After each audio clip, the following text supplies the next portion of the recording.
Before this incredible story begins, take a quick second to support the channel. If you love emotional Afro-Korean stories filled with suspense, romance, shocking twists, and unforgettable characters, don't forget to subscribe, like this video, and comment below where you're watching from. Your support helps us create more amazing stories just like this. Now, let's dive into today's unforgettable journey. The elevator doors burst open just as the first gunshot echoed through the luxury hotel. "Run!" The terrified scream froze everyone in the hallway.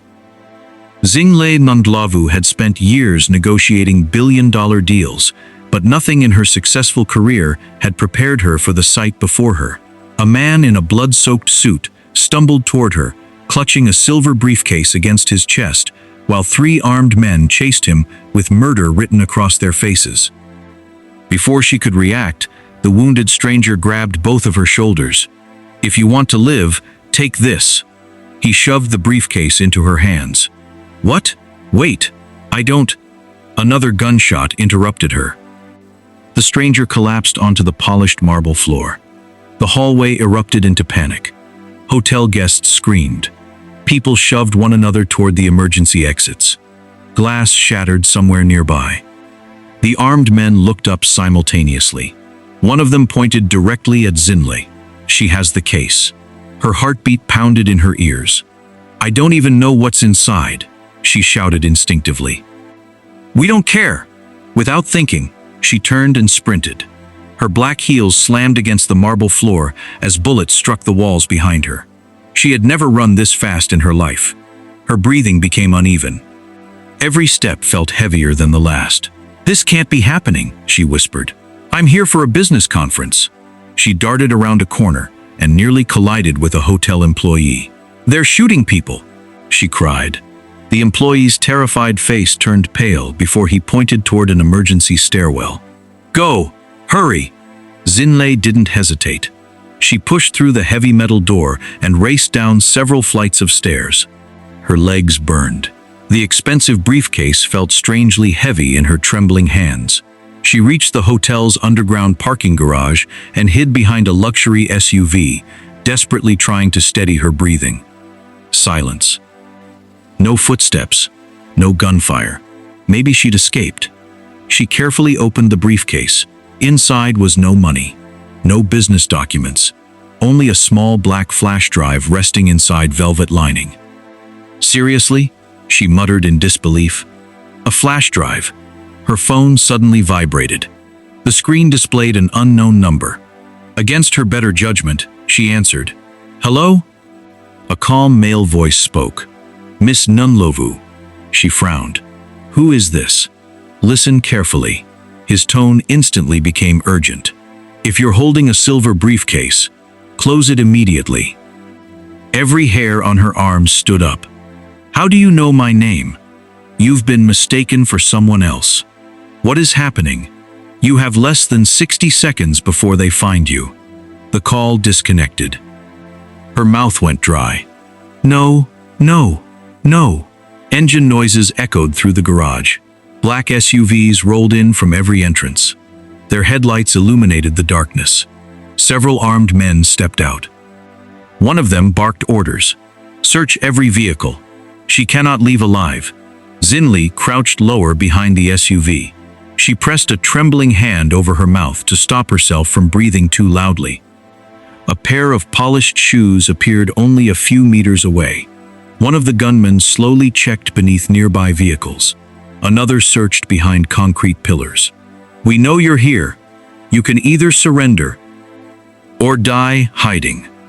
Tears threatened to form, but Zinhle forced herself to stay focused. Think. There has to be another exit." Suddenly, a loud motorcycle engine roared through the garage. Everyone turned. The rider wore an all-black helmet and leather jacket. Without slowing down, he sped directly toward the armed men. "What is this idiot doing?" one of them yelled. The motorcycle drifted sideways. Its rear tire sent dust flying into the air. The distraction lasted only seconds. The rider stopped beside Zinhle. "Get on." She stared. "What? If you want to survive, get on now." I don't even know you. You'll be dead in 5 seconds if you stay. Gunfire erupted again. Bullets ricocheted off nearby vehicles. The mysterious rider reached down and grabbed her wrist. Trust me. There wasn't time to argue. Zinhle climbed onto the motorcycle. Hold tight. The bike exploded forward. They weaved between speeding SUVs, while bullets shattered mirrors and windows around them. Zinhle screamed as the motorcycle narrowly avoided crashing into a concrete pillar. Are you insane? No. The rider accelerated even faster. I'm just late. They burst out of the parking garage and into Seoul's crowded streets. Cars honked. Pedestrians jumped out of the way. Behind them, the black SUVs poured onto the road in pursuit. They're still following us, Zinhle shouted. I know. Who are they? I'll explain. When? If we survive. The chase became even more dangerous. A truck suddenly pulled into the intersection. The rider leaned sharply. The motorcycle squeezed through a gap so narrow that Zinhle instinctively shut her eyes. When she opened them again, they were speeding beneath glowing city lights with at least 6 SUVs still chasing them. Her heart wouldn't stop pounding. Her entire world had changed in less than 10 minutes. She had arrived in Seoul expecting boardrooms, investors, and contracts. Instead, she was fleeing from killers alongside a complete stranger whose face she hadn't even seen. And somehow, deep inside, she had the terrifying feeling that this nightmare was only just beginning. The motorcycle shot through the rain-soaked streets as the black SUVs closed the distance behind them. Zinhle tightened her grip around the stranger's waist. They're gaining on us, she shouted over the roar of the engine. I know. You keep saying that, because panicking won't make them disappear. She wanted to yell at him again, but another burst of gunfire made her duck. A bullet shattered the side mirror of a passing taxi. People screamed and scattered across the sidewalk. This is madness, Zinhle cried. They're shooting in public. They don't care who gets hurt. The rider suddenly swerved into a narrow alley, barely wide enough for the motorcycle. The SUVs screeched to a halt behind them. They can't fit, Zinhle said hopefully. The stranger looked into his side mirror. They don't need to. Moments later, several armed men jumped out and began chasing them on foot. They're coming. I noticed. You always sound so calm. I've learned panic gets people killed. The alley twisted through old neighborhoods before opening into a busy marketplace. Hundreds of shoppers filled the streets. The rider slowed just enough to weave through the crowd. Behind them, the gunmen pushed civilians aside, knocking fruit stands and carts onto the pavement. An elderly woman stumbled into their path. Without hesitation, Zinhle tapped the rider's shoulder. Stop! What? That woman. He glanced ahead. For a split second, he hesitated. Then he slammed on the brakes. What are you doing? He demanded.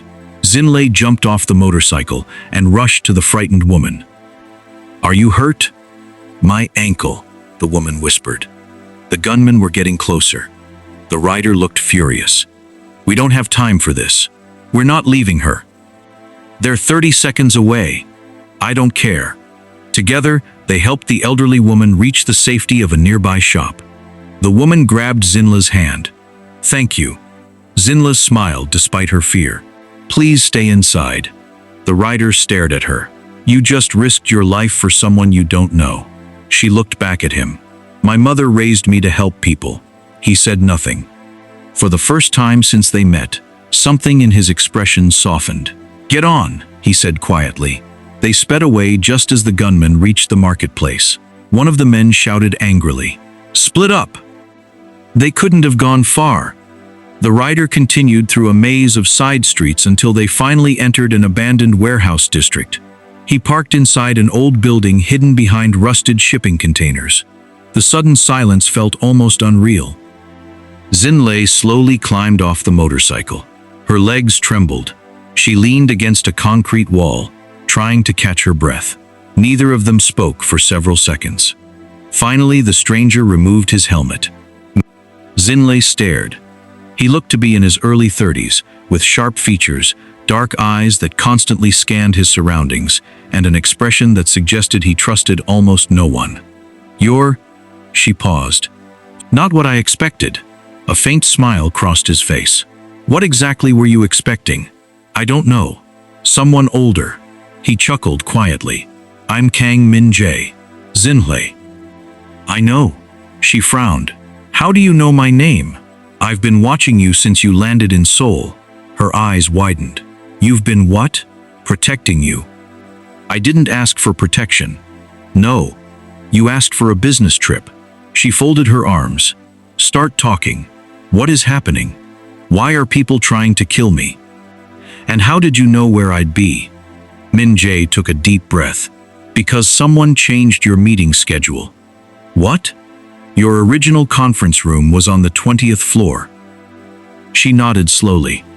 "Yes. But this morning someone hacked the hotel's reservation system. They redirected you to another elevator." Zinhle's face paled. "So, I was never supposed to be there?" "No. You were in the wrong place at exactly the wrong time." She looked down at the silver briefcase. "So all of this was an accident?" "Yes." "Then why don't I just hand this over?" Min-Jae's expression darkened. "Because now both sides believe you know what's inside." "But I don't." "They won't believe that." She laughed bitterly. "This is unbelievable. I own a cybersecurity company. I came here to sign contracts. I have a board meeting tomorrow. I have investors waiting. And somehow, I'm hiding in an abandoned warehouse with a stranger while armed men are hunting me. You forgot one detail." "What?" "You also saved an old woman's life while they were trying to kill you." She looked away. "I couldn't leave her." "I know." His voice became quieter. "Most people would have." The words lingered between them. Finally, Zinhle picked up the flash drive. "What makes this thing so important?" Min-Jae's face changed instantly. "Don't plug it into anything." "Why?" "Because people have died protecting it. And many more will die trying to recover it." Before Zinhle could respond, Min-Jae's phone vibrated. He answered immediately. His expression hardened with every passing second. "What is it?" Zinhle asked. He slowly lowered the phone. "They found this safe house." Her heart stopped. "Already?" He nodded. "They'll be here in less than 5 minutes." Zinhle looked toward the warehouse entrance. The distant sound of engines echoed through the empty streets. Then, headlights appeared through the broken windows. Min-Jae reached for his helmet. "We have to move. But where can we even go?" He looked directly into her eyes. "At this point, there's nowhere in Seoul that's safe for you anymore." The first SUV crashed through the warehouse gate before either of them reached the motorcycle. "Move!" Min-Jae shouted. Several armed men poured into the building. "There they are! Don't let them escape!" Zinhle instinctively ducked as bullets ripped through stacks of old wooden crates. She covered her ears. "This can't be real!" Min-Jae grabbed her hand. "Stay close to me." He pulled her behind a concrete pillar just as another volley of gunfire exploded through the warehouse. Pieces of cement flew into the air. "They're trying to trap us," he said. "How do you know?" "Because that's exactly what I would do." She stared at him. "What does that mean?" Before he could answer, one of the gunmen yelled, "Min-Jae, there's nowhere left to run." The sound of his name made Zinhle's stomach twist. She looked at him. "They know you." He didn't answer. Another voice echoed through the warehouse. "Chairman Seo wants both of them alive." A second man laughed. "The woman first. Kill him if you have to." Min-Jae clenched his jaw. "They've changed their orders." "What does that mean?" "It means you're more valuable alive than dead." "That doesn't make me feel any better." He looked around quickly, studying every exit. "There." He pointed toward a broken loading door at the far end of the warehouse. "We run together. And if they shoot, they'll miss." "You sound awfully confident." "I don't plan on giving them enough time to aim." Before she could object, he counted under his breath. 3. Gunfire erupted again. 2. The bullets grew closer. 1. He grabbed her hand and sprinted. They raced across the open warehouse floor as bullets shattered the concrete around them. Zinhle gasped. "I can't keep up." "You can. I wear heels to meetings, not to outrun killers." Without warning, Min-Jae stopped, scooped her into his arms, and continued running. "What are you doing?" she exclaimed. "Saving time."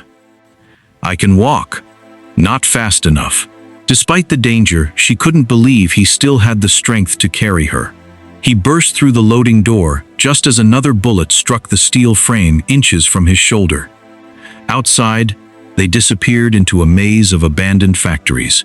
Finally, after several minutes of running, they slipped into an empty maintenance tunnel beneath the street. For the first time since leaving the hotel, everything became quiet. Only their breathing filled the tunnel. Min-Jae carefully set her down. "You okay?" She nodded weakly. "I think so." Then she looked at him. His sleeve was soaked with blood. "Oh my God. You've been shot." He glanced at his shoulder. "It's just a scratch." "A scratch? You're bleeding." "It's nothing." She frowned. People don't bleed that much from nothing. Without waiting for permission, she opened her handbag and pulled out a small emergency first aid pouch. "You carry medical supplies?" "I'm a CEO. I travel constantly. I prepare for emergencies." He gave a tired smile. "I don't think this is the emergency you packed for." She couldn't help laughing. For a brief moment, both of them forgot they were being hunted. "Sit down," she ordered. "I'll manage." That wasn't a suggestion. He raised an eyebrow. "You always this bossy." Only when stubborn men refuse treatment. He finally sat against the tunnel wall. Zinhle carefully cleaned the wound. He winced slightly. "So, you do feel pain." "I never said I didn't. You act like bullets are an inconvenience. They usually are." She looked at him. "What exactly were you before all this?" His smile disappeared. "A long time ago. I worked undercover." "For the police?" He hesitated. "Something like that." She noticed the hesitation immediately. "That's not the whole truth." "No, it isn't. But this isn't the right time." She finished wrapping the bandage. "There. You'll survive." "Thanks." Their eyes met for a brief second. There was something different now. Not trust. Not yet. But the beginning of it. Their moment was interrupted by the vibration of Zinhle's phone. She looked at the screen. "It says, Dad." "Answer it," Min-Jae said. She smiled with relief. "My father must be worried." She answered immediately. "Dad." But the voice on the other end wasn't her father's. If you ever want to hear your father's voice again, listen very carefully. Every drop of blood drained from her face. "Who is this?" A cold laugh answered. "Let's just say we know everything about you." Her hands began shaking. "What have you done?" "We've been watching your family since you arrived in Seoul." Tears filled her eyes. "Don't touch them. That depends on you." The caller's voice became icy. "Bring us the flash drive. Come alone. No police. No tricks. Or the next call you receive will be your father's final goodbye." The line went dead. Zinhle slowly lowered the phone. Min-Jae immediately knew something was terribly wrong. "What happened?" She looked at him with tears streaming down her face. "They know about my family. They threatened my father." Her voice broke. "This isn't about me anymore. I can't let anything happen to them." Min-Jae's expression hardened. He had seen this tactic before. The syndicates had realized they couldn't easily break Zinhle, so they had chosen the people she loved instead. And that meant the war had just become far more personal. Min-Jae gently took the phone from Zinhle's trembling hands.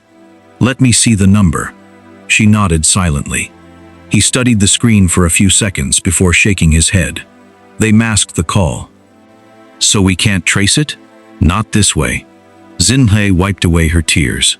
"They said they've been watching my family. My father doesn't even know what's happening. He thinks I'm here closing a business deal." Her voice cracked. "If they hurt him because of me, they won't," Min-Jae said firmly. She looked at him. "You can't promise that." I can promise I'll do everything in my power to stop them." She laughed bitterly. "You don't even know my family." "No, but I know men like the ones chasing us. They use fear. They want you emotional. They want you to make a mistake." She looked down at the flash drive, still clutched tightly in her hand. "What if I just give it to them?" Min-Jae immediately shook his head. "The moment they have it, you become a liability." "They'll kill me anyway? They'll kill both of us." Silence settled between them. For the first time since arriving in Seoul, Zinhle felt truly trapped. Every choice seemed to end the same way: death. She leaned against the cold tunnel wall. "I should never have come here. If I'd stayed in Johannesburg, my employees would still be waiting for my presentation. My father would be eating breakfast without a care in the world. And I'd be worried about profits instead of survival." Min-Jae quietly sat beside her. "You blame yourself, don't you? I was in the wrong place."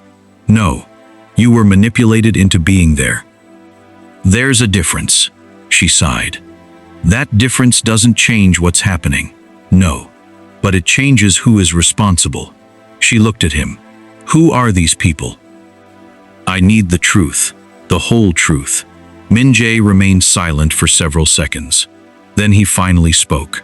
"There are two criminal organizations fighting for control of Seoul. One is led by Chairman Seo. The other, by Han Do-yoon. They've been enemies for years. They control illegal businesses, politicians, financial networks, and people who owe them favors."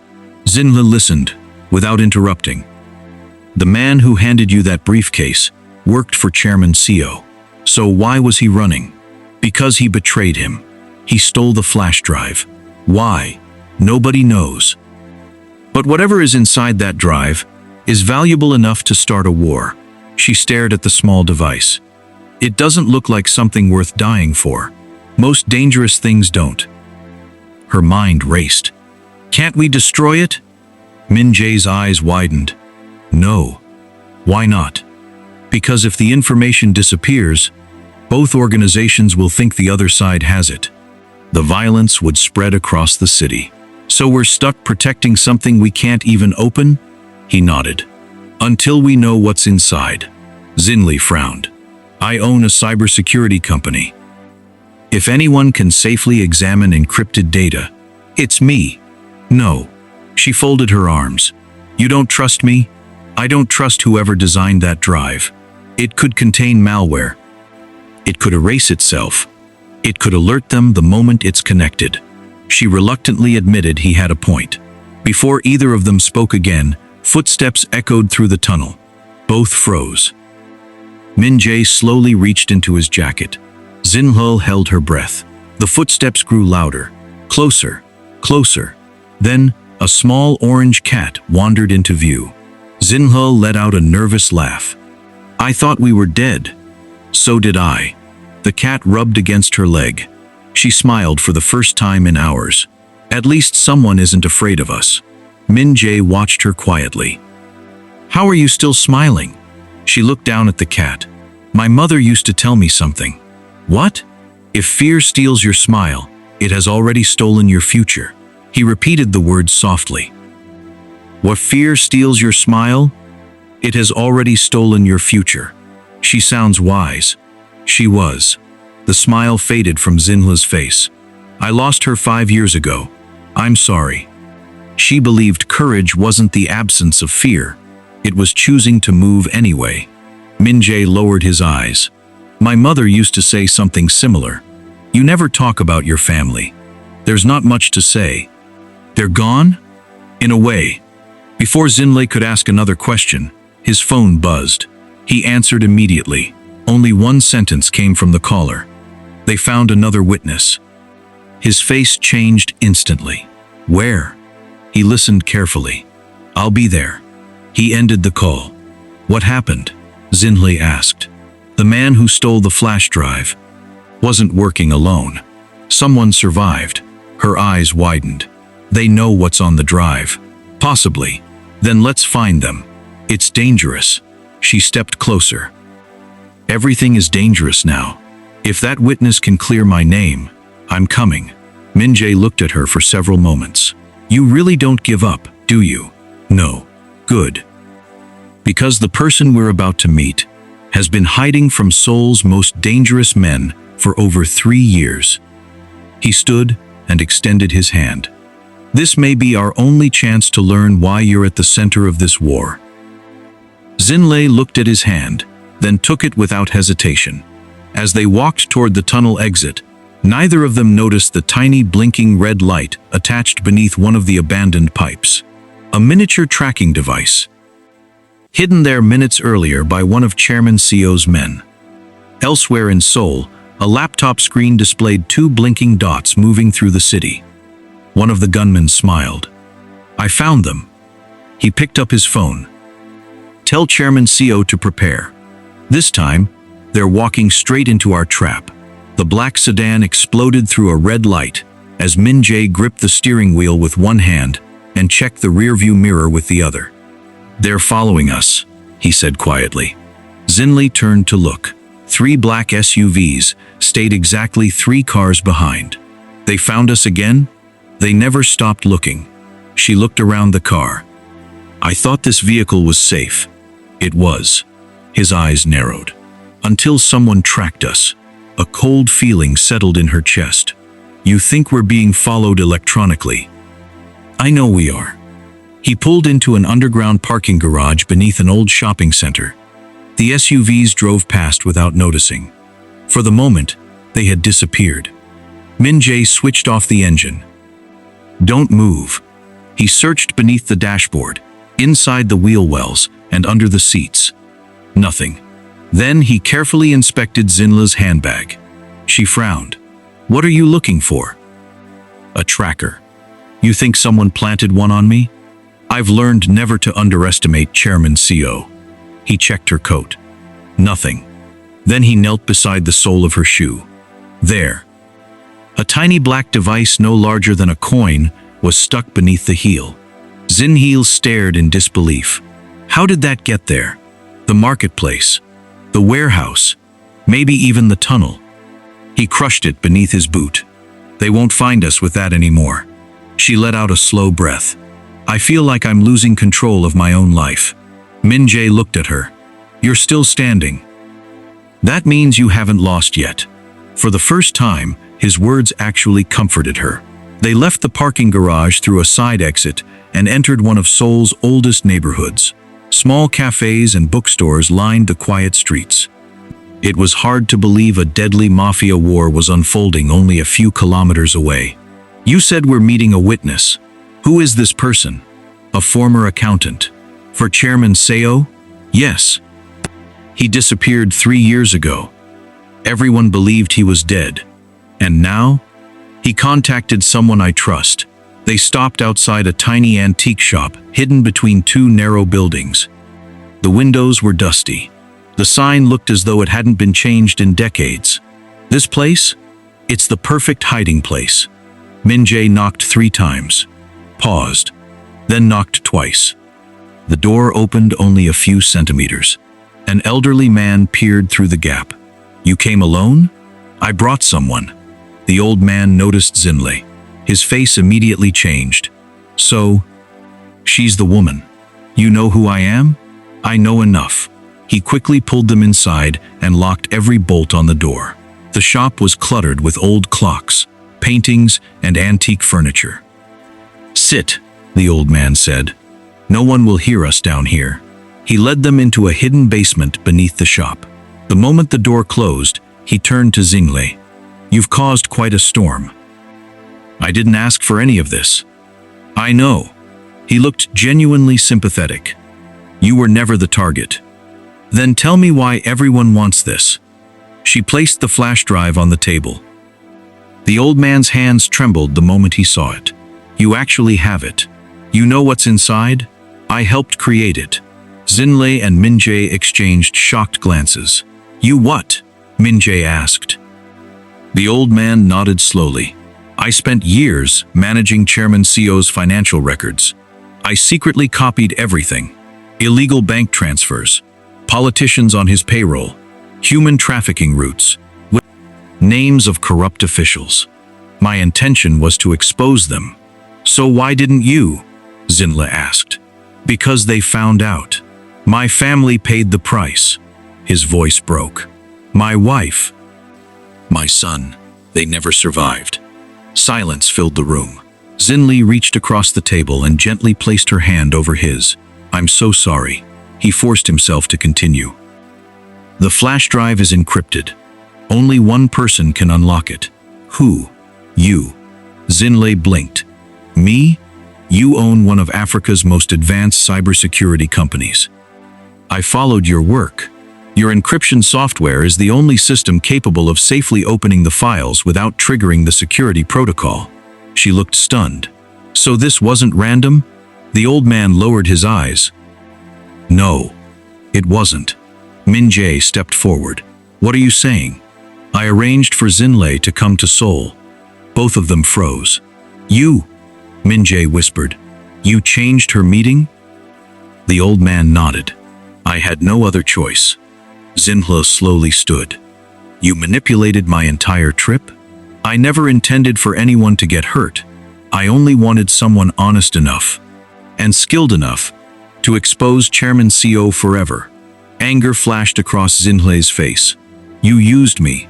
I risked my life. My family is in danger. You didn't even ask me. I couldn't. You would have refused. She took a deep breath, struggling to control her emotions. You had no right. I know. And I'll regret it until the day I die. Before anyone could speak again, a loud crash echoed from upstairs. The three of them looked toward the basement ceiling. Another crash followed. Glass shattered. Heavy footsteps thundered through the antique shop. Min-Jae's face darkened. They found us. The old man whispered one terrified sentence. I never told anyone this location. Min-Jae slowly drew his weapon. You didn't. He looked toward the basement door as more footsteps echoed overhead. But someone else did. The basement door shook violently.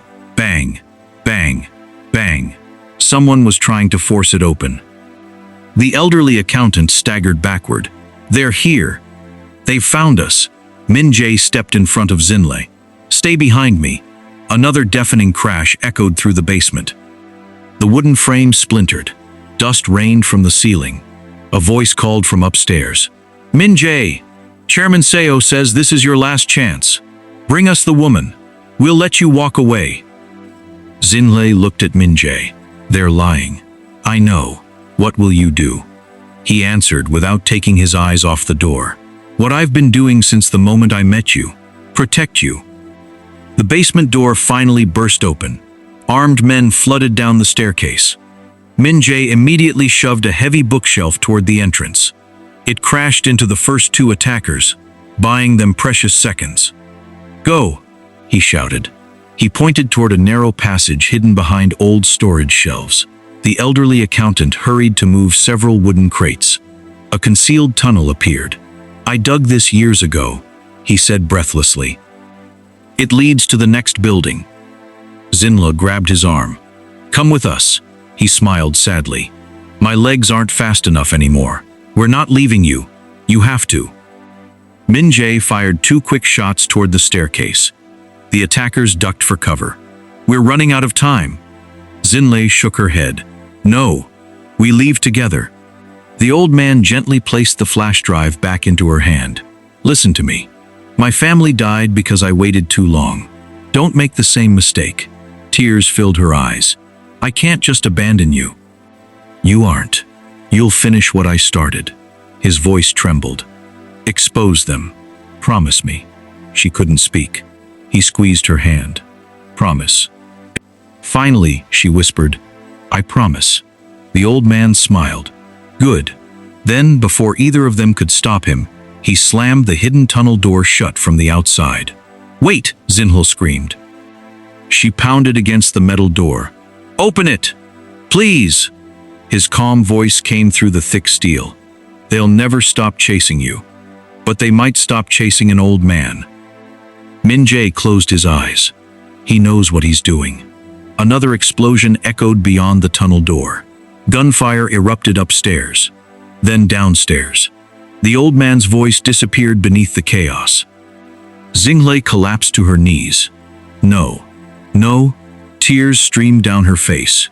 Min-Jae knelt beside her. We have to move. I left him. You honored his final wish. I left him. Her voice cracked with guilt.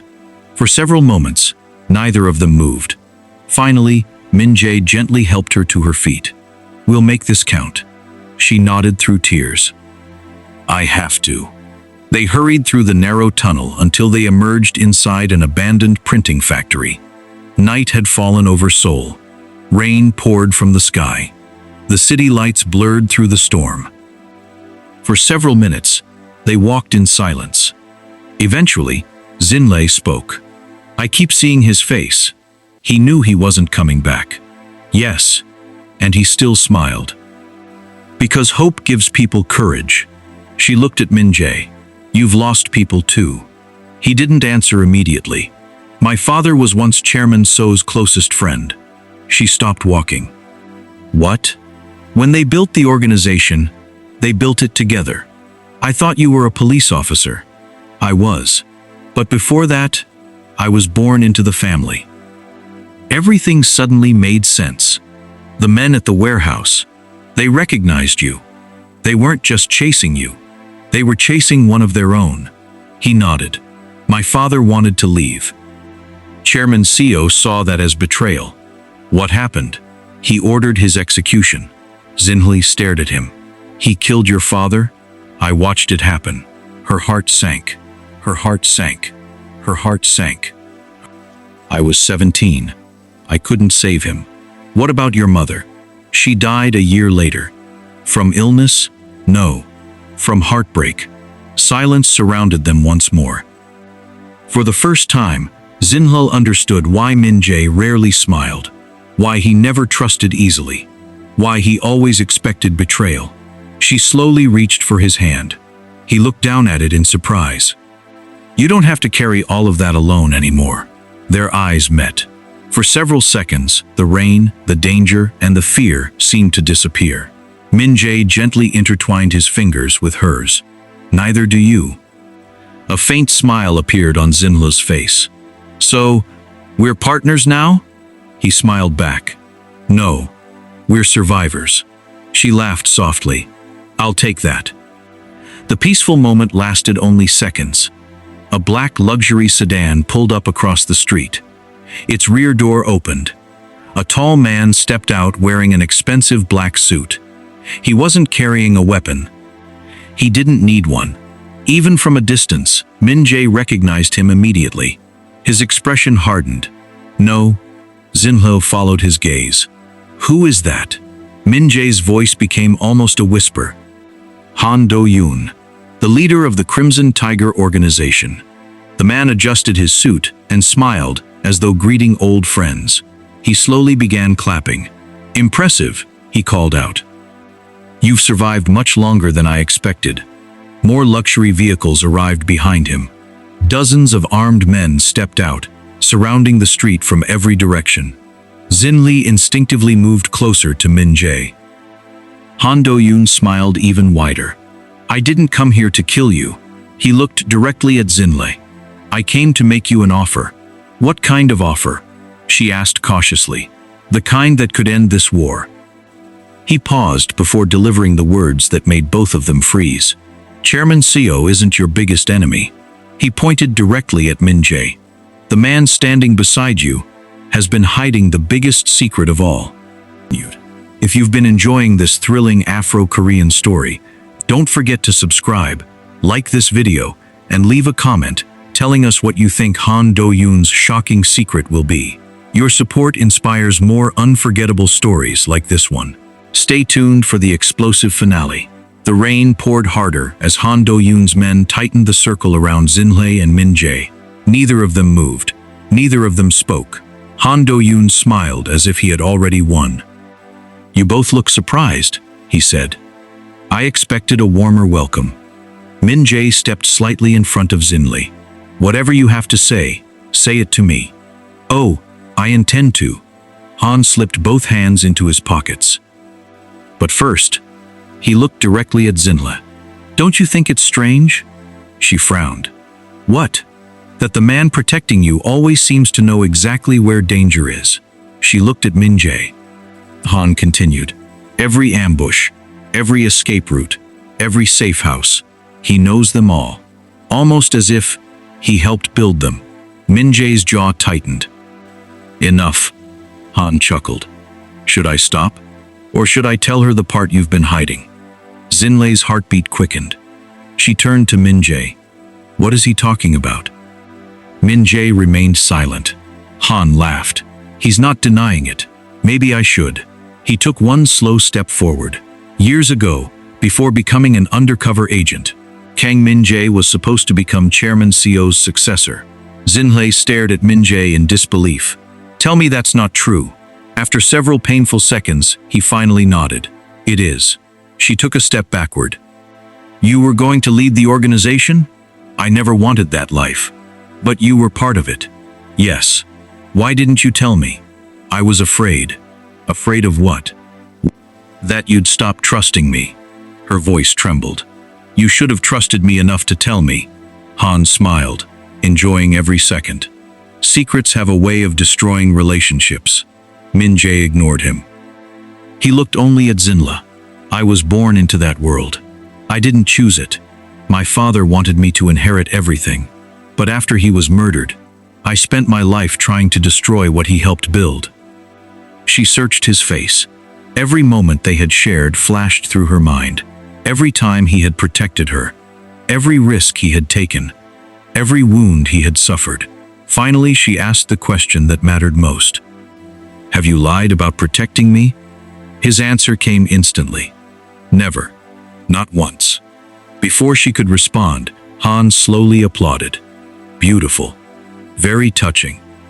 But unfortunately, your emotional reunion ends now. He snapped his fingers. His men raised their weapons. At the exact same moment, another convoy of vehicles roared into the street from the opposite direction. Black SUVs. More armed men. Chairman Seo had arrived. The two rival organizations now faced each other across the rain-soaked road. Han laughed. Perfect timing. Chairman Seo stepped from his vehicle wearing an elegant dark overcoat. Despite his age, his presence silenced everyone. His eyes locked onto Min-Jae. I always knew you'd betray me. Min-Jae answered calmly. I learned betrayal from watching you. Chairman Seo's smile disappeared. You sound just like your father, and you'll end exactly like him. Zinhle suddenly understood. Neither Mafia leader trusted the other enough to attack. Both wanted the flash drive. Both wanted her alive. For the moment, she was the only reason neither side had opened fire. Han stretched out one hand. Miss Ndlovu, give me the flash drive. I'll let you leave Seoul. Chairman Seo laughed coldly. He's lying. Then Seo looked at her. Give it to me instead. I'll guarantee your family's safety. Zinhle shook her head. I don't believe either of you. Han smiled. Smart woman. Chairman Seo's patience finally broke. You've become a problem. He slowly raised his hand. Every gun aimed directly at Zinhle. Min-Jae immediately stepped in front of her. If you want her, you'll have to shoot me first. Chairman Seo sighed. I was hoping it wouldn't come to that. He lowered his hand. Fire. Gunshots exploded from both sides at once. Chaos erupted. Han's men returned fire immediately. Cars erupted into flames. Glass shattered across the street. People ran screaming into nearby buildings. Min-Jae grabbed Zinhle's hand. Run! They sprinted through the crossfire as bullets tore into the pavement around them. This way! He shouted. They ducked into an abandoned subway entrance beneath the street. Their footsteps echoed through the empty station. Behind them, the battle continued above ground. Explosions shook dust from the ceiling. Zinhle struggled to catch her breath. How long can they keep fighting? Until one side wins. And if neither wins? He looked at the flash drive in her hand. Then Seoul loses. They hurried deeper into the tunnels until they reached an abandoned maintenance room. Min-Jae locked the heavy steel door behind them. For the first time in hours, there was silence. Zinhle slowly sat down. She looked at the flash drive. We've been running ever since this came into my life. I'm tired of running. Min-Jae knelt beside her. So am I. She looked into his eyes. What if we end this tonight? He frowned. How? She took a deep breath. I'm going to open the flash drive. He immediately shook his head. It's too dangerous. It may be. But it's the only way this ever ends. She stood. I'm done letting criminals decide my future. I'm taking control. Min-Jae looked at her for several long moments. Then, slowly, he nodded. Whatever happens next, we face it together. Min-Jae stared at the laptop resting on the dusty maintenance table. This is your last chance to walk away. Zinhle met his gaze without hesitation. I've been running since the moment I arrived in Seoul. I've watched innocent people die. My family has been threatened. I'm done running. She placed the flash drive into the laptop. The screen immediately turned black. For several tense seconds, nothing happened. Then a message appeared. Authentication required. Zinhle's fingers flew across the keyboard. Lines of encrypted code filled the screen. Min-Jae watched in amazement. I've never seen anyone work that fast. She didn't look up. Neither have the people who usually try to hack my systems. Another security window appeared. Secondary verification failed. She smiled. Nice try. What? They built a fake security layer. It wants me to think I failed. So, you didn't? She shook her head. I've seen tricks like this before. She typed another command. The screen flashed again. A new message appeared. Access granted. Both of them stared in silence. Thousands of files filled the monitor. Bank records, passport copies, photographs, secret recordings, encrypted contracts, government payment logs. Zinhle slowly whispered, "Oh my God." Min-Jae leaned closer. It's everything. It isn't just Chairman Seo. She opened another folder. No, it's both organizations. Han Do-yoon's financial records appeared, followed by recordings of illegal meetings. Then lists of politicians, judges, and business executives secretly working for both syndicates. They've been pretending to fight, Zinhle said. What? She opened another file. They're enemies in public, but partners in secret. Min-Jae couldn't believe what he was seeing. The war was never real. It was business. Every violent attack, every betrayal, every innocent victim had all been carefully controlled to increase profits and eliminate competition. Zinhle slowly closed her eyes. So many lives wasted. Her phone suddenly rang. An unknown number. She answered cautiously. Hello? A familiar voice spoke. Miss Ndlovu. It was Han Do-yoon. I know you've opened the files. She remained silent. I have one final offer. I'm listening. Delete everything. I'll give you more money than you've earned in your entire career. She laughed softly. You really think this is about money? It usually is. Not this time. His voice became colder. If you refuse, you'll never leave Seoul alive. She looked at Min-Jae. He gave a small nod. Zinhle smiled. I guess I'll have to prove you wrong. She ended the call. What now? Min-Jae asked. She plugged another encrypted device into the laptop. What are you doing? Exactly what they were afraid of. She began uploading every file simultaneously to multiple international law enforcement agencies, investigative journalists, financial crime units, and secure cloud servers across several countries. Progress, 10%, 25%, 40%. Then alarms suddenly sounded throughout the laptop. They're trying to stop the upload, she said. Can they? They're trying to hack me. Her fingers moved even faster. Min-Jae heard footsteps outside the maintenance room. They're here. The steel door shook violently. Bang, bang, bang. Open the door.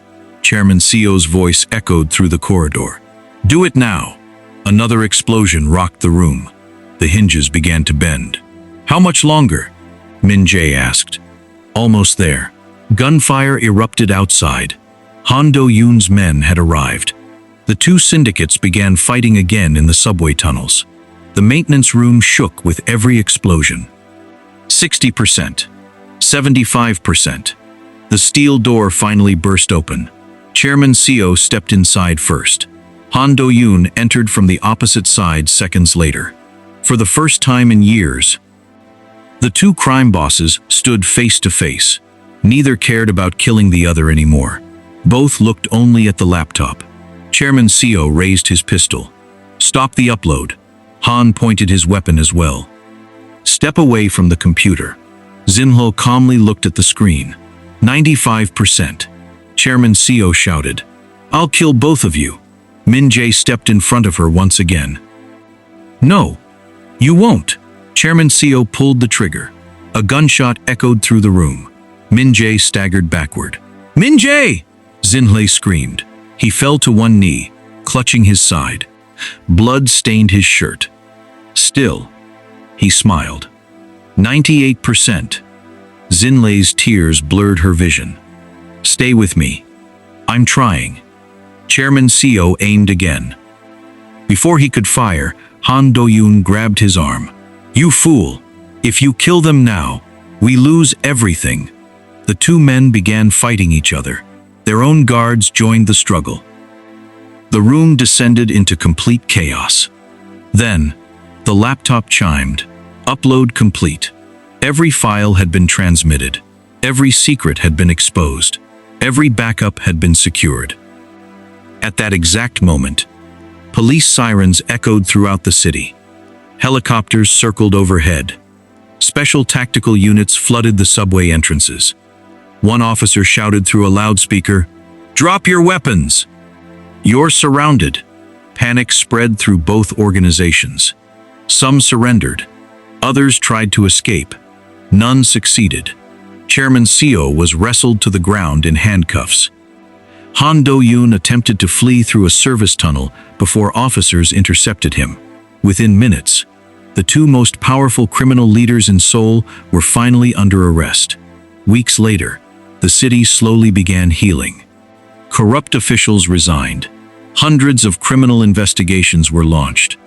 Victims' families finally received long overdue justice. At a hospital overlooking the Han River, Zinhle sat beside Min-Jae's bed. He slowly opened his eyes.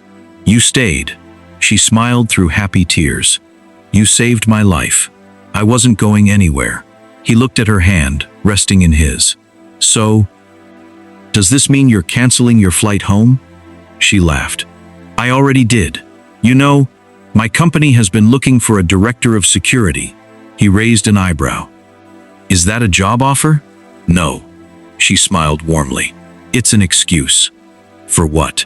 "To keep you close." He laughed for the first time in years. "I accept." 6 months later, their joint cybersecurity initiative connected young innovators from South Africa and South Korea, helping businesses defend themselves against cybercrime and creating opportunities for hundreds of aspiring entrepreneurs. The nightmare that had begun with a single wrong elevator ended with a new beginning neither of them had imagined. Zinhle had traveled to Seoul hoping to build a global business. Instead, she helped dismantle one of the city's most dangerous criminal networks. And in the middle of fear, betrayal, and impossible choices, she found something she never expected. A man who chose her safety over his own. A partner she could trust. And a future worth fighting for. If this story kept you on the edge of your seat, don't forget to subscribe, like this video, and leave a comment telling us your favorite moment. Would you have trusted Min-Jae after learning his secret? Share your thoughts below, and we'll see you in the next unforgettable Afro-Korean story.